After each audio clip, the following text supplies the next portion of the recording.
할렐루야. 영성은 하나님과 나와의 관계입니다. 영성은 하나님과 나와의 대화이자 이는 곧 호흡입니다. 우리의 육신의 호흡도 무너지게 되면 우리는 숨을 쉴 수 없고 삶이 힘들어집니다. 이와 같이 영적인 호흡인 하나님과의 관계, 하나님과의 대화, 하나님과의 그 만남에서 그 모든 것들이 무너지게 된다면 우리의 영적인 삶을 비롯한 육적인 삶의 모든 부분도 힘들어지는 것은 마찬가지입니다. 저는 오늘 본문을 통해서 본문에 나오는 게하시, 엘리사, 나만 장군의 모습을 통해서 무너진 우리들의 영성을 다시 일으켜 세우기를 소망하며 하나님의 말씀을 전합니다. 오늘 본문에 나오는 이야기는 전쟁 상황입니다. 이스라엘과 또 아람과의 전쟁, 계속 되어지는 전쟁 속에서 일어났었던 일들이죠. 전쟁의 삶은 그러합니다. 헐벗고 굶주리고 춥고 몸이 아프고 이러한 삶 속에 살아간다는 것은 참으로 어렵고 힘들죠. 각자의 문제가 있다라는 사실입니다. 나만의 모습은 어떠합니까? 그는 오늘 본문 5장 1절에 아람의 군대 장관이라고 합니다. 그가 왕에게 총애를 받는 훌륭한 사람이라고 하죠. 전에 아람을 구원하는 데 큰 공을 세웠다고 합니다. 유대 역사가 요세푸스라는 사람은 이 나아만 장군이 열왕기상 22장 34절에 나오는 이스라엘과 아람과의 전쟁에서 이 이스라엘 왕 아합 왕을 활로 쏴서 맞춰서 죽여서 아람을 승리하게 만든 1등 공신이라고 합니다. 나아만은 강한 사람입니다. 강한 용사였습니다. 그러나 그에게도 문제가 있었습니다. 무슨 문제인고 하니 바로 그는 나병 환자였습니다. 그의 질병을 고칠 사람이 아무도 없었습니다. 아무리 강하고 아무리 물질이 많고 아무리 힘이 있어도 우리는 우리의 연약한 육신, 감기 하나 걸려도 힘들어하는 연약한 육신 아니겠습니까? 그것이 나아만의 문제였습니다. 게하시의 문제는 어떠했을까요? 게하시는 엘리사의 사환입니다. 오늘날로 말하면 목회자입니다. 가난하고 어려웠죠. 오늘 본문 5장에 있는 앞장인 4장을 보면 이 선지자의 생도들, 오늘로 말하면 신학생들입니다. 먹을 것이 없고 굶주려서 들에 나가서 풀을 뜯어서 구걸합니다. 그런데 이게 독성이 있었던 풀 같습니다. 그래서 먹고 배가 아프고 죽을 뻔했었죠. 그러한 상황 속에 게하시의 삶이 동일했습니다. 어려운 삶, 하나님의 사람으로 열심히 살아가지만 때론 우리는 굶주릴 때도 있고 연약할 때도 있습니다. 게하시의 삶의 문제가 어쩌면 저와 여러분의 삶의 문제가 될 수도 있다는 말씀이죠. 또한 세 번째, 엘리사입니다. 엘리사는 언뜻 보기에 문제가 없어 보이죠. 하나님의 거룩한 종이고 능력 있는 사람이고 그가 기도할 때에 모든 것들이 기적이 일어났기 때문에 그는 부족함이 없었을 거라 우리는 생각합니다. 그러나 그에게도 문제가 있었습니다. 삶에. 나아만이 나병 환자라 그의 집에 있는 그 종인 여자아이에게 우리 이스라엘에 가면은 당신의 병을 고칠 수 있습니다 라는 말을 듣고 그가 아람 왕에게 이야기하고 이스라엘로 갑니다. 이스라엘 왕은 걱정이죠. 이것은 전쟁 선포와 같은 이야기이기 때문입니다. 그 병을 누가 고칩니까? 싸우자는 이야기죠. 그때 엘리사 선지자는 이야기합니다. 걱정하지 마세요. 하나님께서 계시니 하나님께서 고쳐주시는 것을 보여주겠다고. 엘리사의 삶의 문제는 바로 그것입니다. 민족의 위기, 전쟁 가운데서 그가 나아만의 질병을 고치지 못하면 나라는 전쟁에 패하게 됩니다. 그의 삶의 문제였습니다. 그가 고쳐야 됐기 때문입니다. 그가 그 일을 행해야 됐기 때문이죠. 이렇듯 우리네 삶도 마찬가지입니다. 모습과 모양은 다르지만 각자가 짊어지고 가는 삶의 무게가 많이 있다라는 거죠. 이러한 삶의 무게가 때론 우리가 하나님과의 영적인 관계가 무너지게 되면은 이 모든 삶의 문제마저도 무너지게 된다는 것입니다. 오늘 본문은 무너진 영성을 다시 회복하는 길을 우리에게 제시하고 있습니다. 그 첫 번째, 은혜를 기억하는 삶이 무너진 영성을 다시 일으켜 세울 수 있습니다. 나만의 이름의 뜻이 그러합니다. 은혜로운, 즐거운, 유익한, 그러한 이름의 뜻을 가지고 있습니다. 나만 그의 이름의 뜻에 걸맞게 은혜를 받았습니다. 하나님의 은혜를 받았죠. 사실 오늘 병고침을 받기 이전에서도 5장 1절을 보시면 여호와께서 그와 함께 하셨기 때문에 그가 나라의 군대 장관으로 됐고 힘을 얻었다고 합니다. 그는 하나님의 은혜를 받고 살아간 사람입니다. 병고침을 받았어요. 그의 나병이 모두 고침을 받게 됩니다. 그리고 그가 준비한 예물들을 엘리사에게 갖다 주려 갑니다. 너무 고마워서.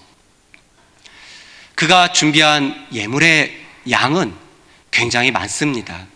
여러분 놀라지 마십시오. 오늘날의 시가로 이것을 계산해 보니까 약 3조 원이라고 합니다. 대단한 금액이죠.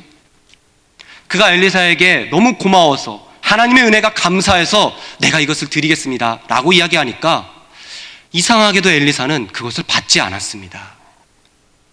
나는 내가 섬기는 하나님 앞에 내가 이것을 받을 수 없다, 나는 안 받겠다 라고 합니다.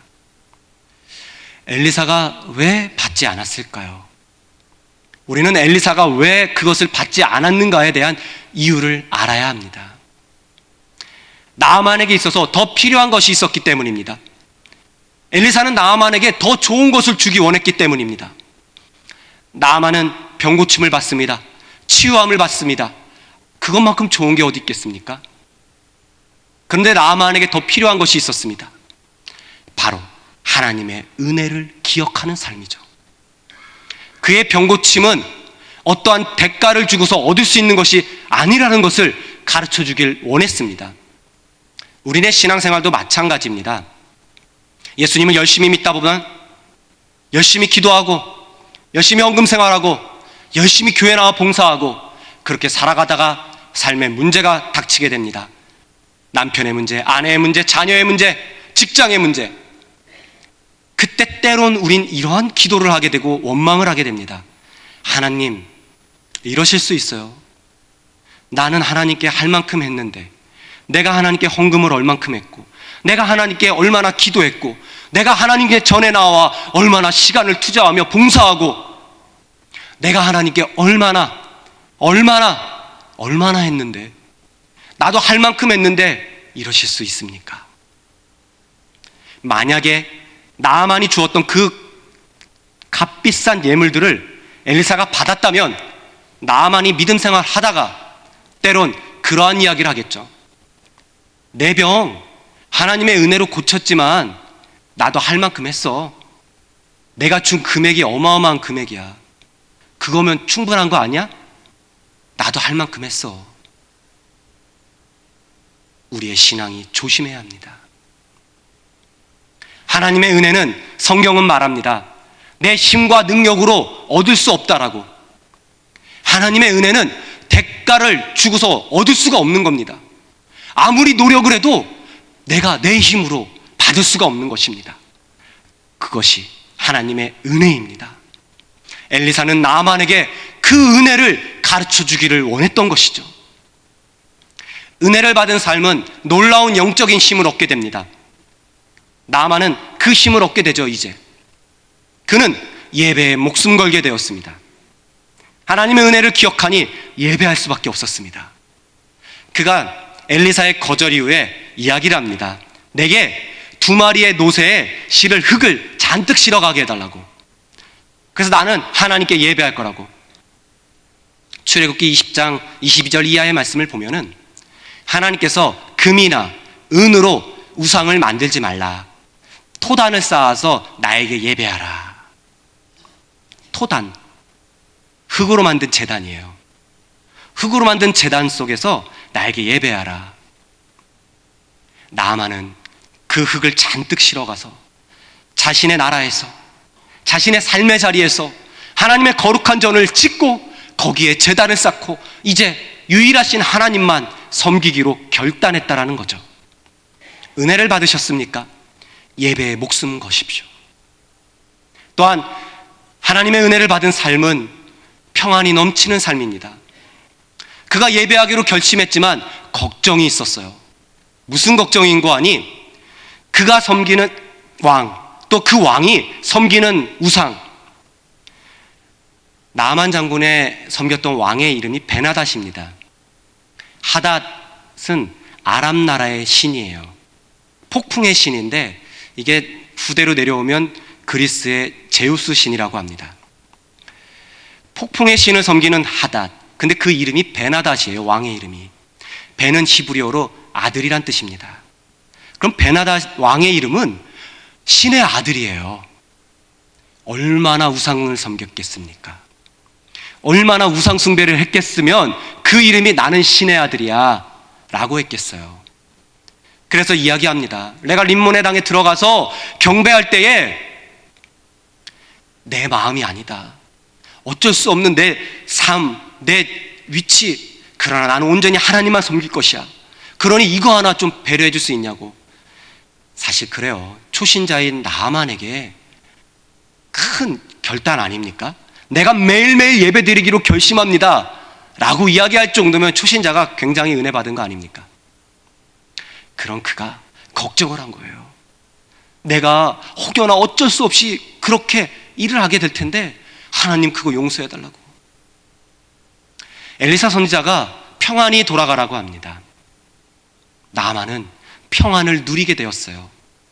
하나님의 은혜는 이와 같습니다. 하나님의 은혜는 우리의 삶의 불안과 두려움과 걱정 속에서 평안을 허락하십니다. 혹여나 이 자리에 삶의 문제, 걱정거리, 육신의 질고, 마음의 두려움을 가지고 나오셨습니까? 평안을 얻고 돌아가실 줄로 믿습니다. 그것이 하나님의 은혜입니다. 또 하나님의 은혜를 받은 삶은 삶에서 넘치는 겸손과 감사로 살아갑니다. 나아만이요, 사실 엘리사에게 찾아올 때만 해도요 굉장히 교만했어요. 대제국의 군대 장관이에요. 대제국의 넘버 2예요. 그런 그가 딱 나와서 고치러 왔는데 엘리사는 쳐다도 보지 않았습니다. 화가 많이 났죠. 아니 이럴 수 있냐고. 나에게 와서 나에게 인사하고 내 상처에 손을 얹고 갖가지 모든 액션을 취하면서 예식을 하면서 내 병을 고쳐야 되는 거 아니냐, 그리고 나를 높여야 되는 거 아니냐, 그렇게 생각을 했었던 거죠. 그런데 쳐다도 보지 않고 요단강물에 가서 씻고 오래요. 화가 더 났어요. 요단강물은 자기 나라의 강물보다 더러웠기 때문입니다. 요단강은 하류고요, 나아만이 있었던 나라의 강물은 상류물이었어요. 그러니 더 맑았겠죠. 굉장히 교만하고 그러한 삶이 고침을 받고 나서 엘리사에게 굽신거립니다. 감사를 외칩니다. 그리고 엘리사가 예물을 받지 않았지만 이 게하시가 욕심을 부리며 그 예물을 조금이라도 얻고자 갔을 때에 그가 반갑게 말해서 내리고 인사를 합니다. 그리고 그가 은 1달란트 옷을 달라고 했는데 은 2달란트를 더 주면서 그렇게 고마움을 표하죠. 은혜 받은 삶은 겸손한 삶으로 충만합니다. 또한 은혜 받은 삶은 거짓말도 속아 넘어가 줄 줄 아는 여유로운 감사가 있다라는 사실. 나아만이 바보였겠습니까? 게하시가 허겁지겁 와서 우리 엘리사 선지자님께서, 우리 주인께서 지금 급하게 누가 왔는데 요거 좀 은 1달란트하고 옷 좀 달라고 그러세요. 바보가 아니고서야 그 말을 누가 믿겠습니까? 방금 전까지만 해도 엘리사의 모습이 어땠는데 우리가 알지 않습니까? 하나님 앞에서 내가 그 모든 것들을 결단코 받지 않을 거라고.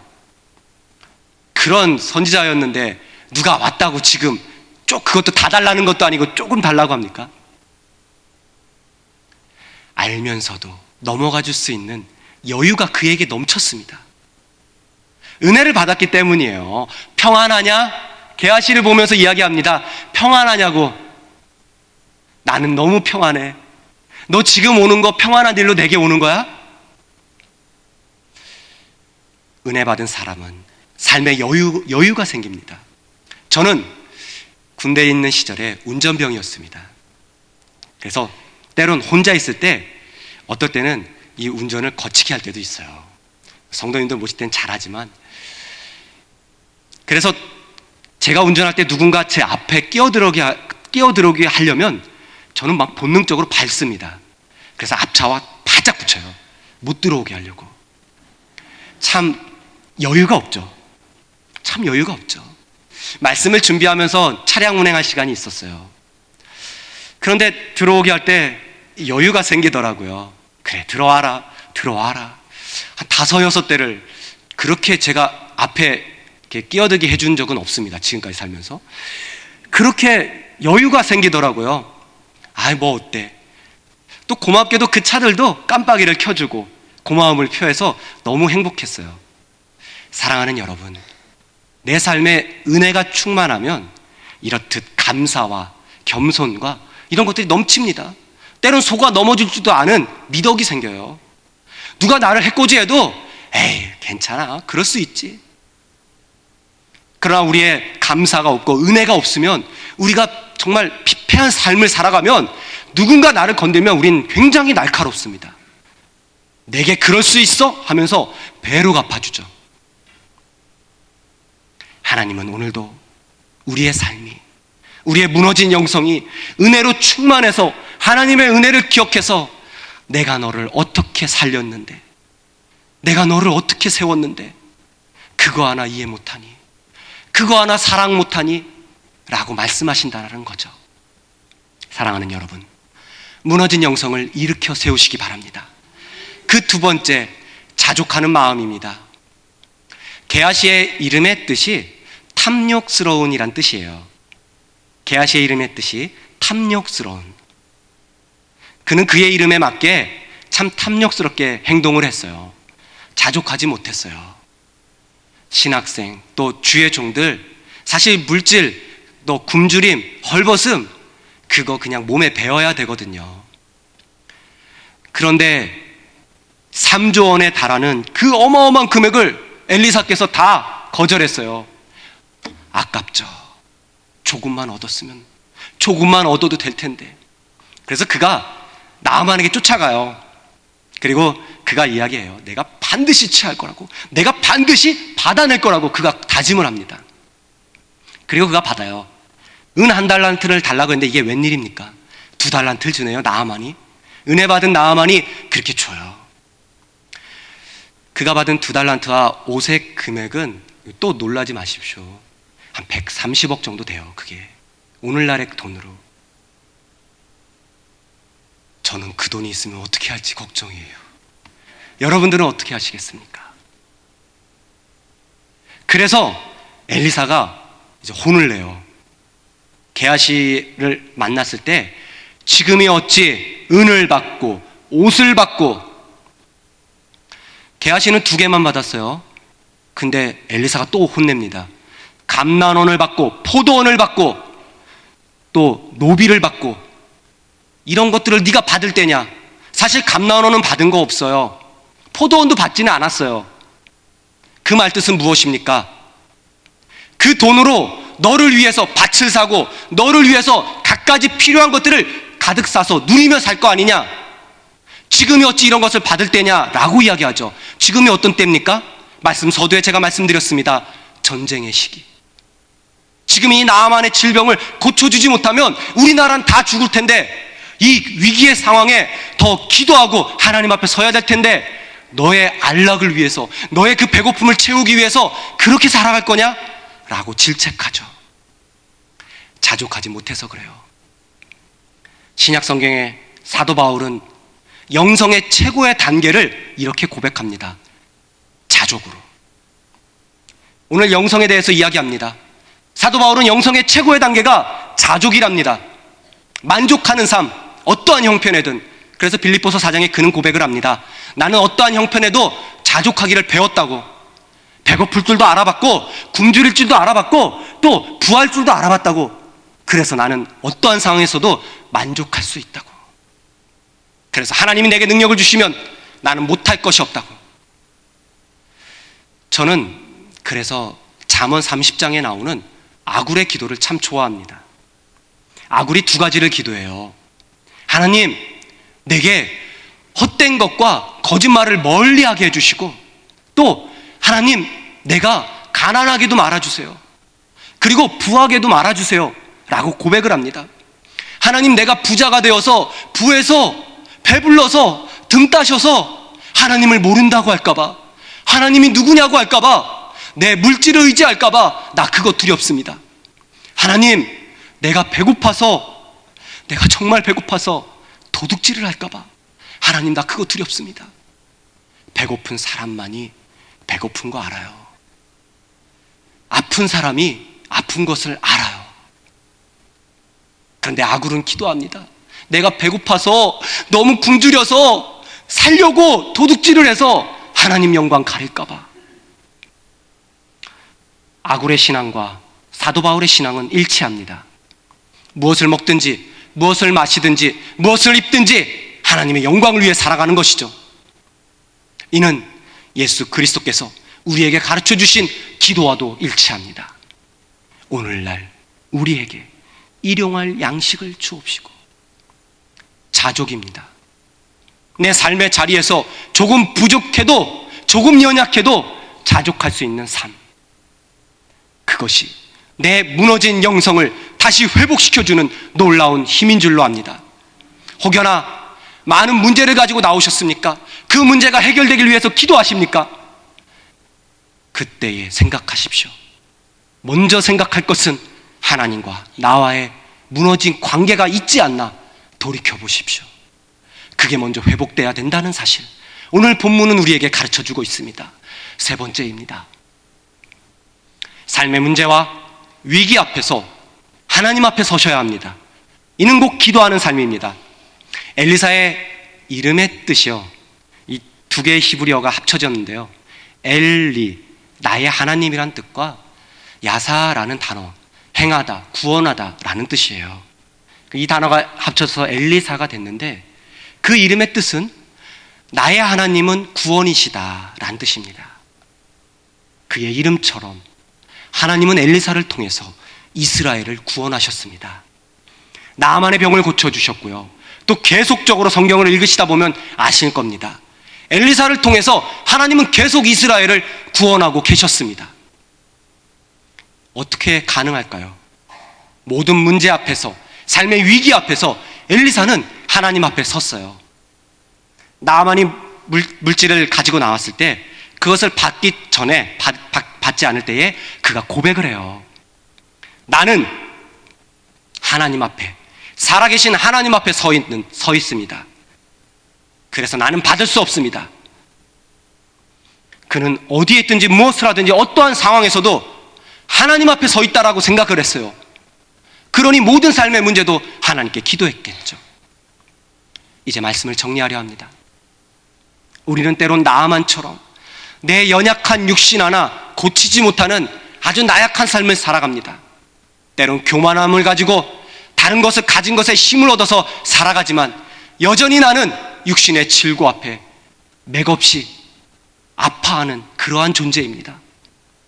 또한 나는 내 삶의 문제 앞에 자족하지 못하고 만족하지 못하고 무언가 얻고자 게하시처럼 쫓아가서 그것을 얻으려고 노력하는 그러한 삶은 아닙니까? 삶의 문제와 위기 앞에 엘리사처럼 우리는 서야 합니다. 참 은혜를 기억하십시오. 나아만은 참 은혜를 기억하며 예배하기를 힘썼습니다. 그의 삶에 평안이 넘쳤습니다. 그의 삶에 감사와 겸손이 흘렀습니다. 자족하는 법을 배우시기 바랍니다. 하나님의 은혜 앞에 서십시오. 무너진 영성을 회복하는 첫 번째는 하나님의 은혜를 기억하는 것입니다. 세 사람은 하나님의 은혜를 받았습니다. 그러나 그 은혜 앞에 대처하는 삶의 자세가 제각각이었습니다. 나아만은 어땠습니까? 하나님의 은혜를 받았습니다. 그는 하나님의 은혜를 갚으려고 했습니다. 그래서 그가 누구 앞에 섰습니까? 엘리사 앞에 섰습니다. 기억하십시오. 하나님의 은혜는 돈으로 갚는 것이 아닙니다. 삶으로 갚는 것이 아닙니다. 갚을 수가 없습니다. 게하시는 어땠습니까? 하나님의 은혜를 받았지만 그는 하나님의 은혜를 망각했습니다. 그는 누구 앞에 섰습니까? 나아만 앞에 섰습니다. 하나님의 은혜를 잊었다라는 것이죠. 엘리사는 어떠했습니까? 그는 나아만 앞에 서 있었습니다. 그러나 그는 고백합니다. 나는 살아계신 하나님 앞에 서 있습니다. 이것이 우리의 신앙의 고백이 되어야 합니다. 누구 앞에 서 있느냐? 항상 긴장하시고 나는 하나님 앞에 서 있는 사람입니다 라고 외치십시오. 삶의 문제와 위기 앞에서 결단하십시오. 때론 아플 수도 있습니다. 때론 이 지구가 고침받지 못할 때도 있습니다. 때론 더 배고플 수도 있겠죠. 때론 더 헐벗을 수도 있겠습니다. 그러나 가장 중요한 것, 내가 너를 사랑한다. 너와 나의 관계는 끊을래야 끊을 수 없다. 그 관계를 끝까지 유지하는 것이 중요합니다. 이것이 영성이라고 합니다. 무너진 나의 영성을 일으켜 세우시는 저와 여러분이 되시기를 주님의 이름으로 축원합니다. 기도하겠습니다.